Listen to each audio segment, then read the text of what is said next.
এখানে যমুনার সামনে অবস্থান নিয়েছে। তো আমার মনে হচ্ছে আমার জায়গা থেকে তাদের সাথে দেখা করা উচিত।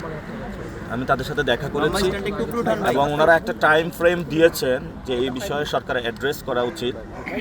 তবে যে কজটা এটা যাতে না হারায়, শহীদ ওসমান হাদি ভাইয়ের হত্যার বিচার এই পর্যন্ত বিচার নিয়ে স্পষ্ট কোনো বার্তা সরকার থেকে আসে নাই। আমরা মনে করি যে সরকার থেকে স্পষ্ট বার্তা আসবে এবং যেহেতু আমার এখানে আমি ইলেকশন করতেছি কনস্টিটিউয়েন্সিতে, সেখানে যে কোনো ন্যায্য দাবির এবং যারা করে তাদের কাছে আবার যাওয়া উচিত। সেই জায়গা থেকে আমার দায়িত্ববোধ থেকে এখানে আমি এসেছি। আমরা আশা করব দ্রুত সরকার এই বিষয়ে যে শহীদ ওসমান হাদি ভাইয়ের যে বিচার সেই প্রক্রিয়া নিয়ে স্পষ্ট বক্তব্য দিবে জাতির সামনে এবং এই বিষয় নিয়ে আমরা ওসমান হাদি ভাইয়ের পুরো বাংলাদেশের মানুষ ওসমান হাদি ভাইয়ের বিচারটা বুঝে পাবো এবং খুনিদের দৃষ্টান্তমূলক শাস্তি হবে, যাতে ঢাকা আটে কোনো সন্ত্রাসী এই ধরনের আর ঘৃণ্যমূলক কোনো কর্মকাণ্ড জীবনও করার সাহস না পায়। নাসির ভাই, অন্তর্বর্তীকালীন সরকার যদি এই হত্যাকাণ্ডের তদন্ত সুষ্ঠুভাবে না করতে পারে, নির্বাচিত সরকার কি পারবে? আপনার কি মনে হয়?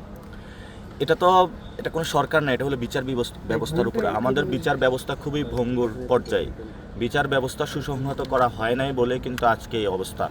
সেই জায়গা থেকে আমরা মনে করি এই বিচার বিভাগ দ্রুত গতিতে এই বিষয়ে রায় দেওয়া উচিত এবং যারা সুনির্দিষ্ট আছে গোয়েন্দা সংস্থা সে বিষয়ে অ্যাকশন নেওয়া উচিত। বাংলাদেশে অনেক ঘটনা ঘটে, মুসাব্বিরের হত্যাকাণ্ডে শুটারকে পাওয়া গেছে, ওসমান হাদিকে কারা খুন করেছে সে বিষয়ে এখনও কেন সরকারের সুস্পষ্ট বক্তব্য নেই?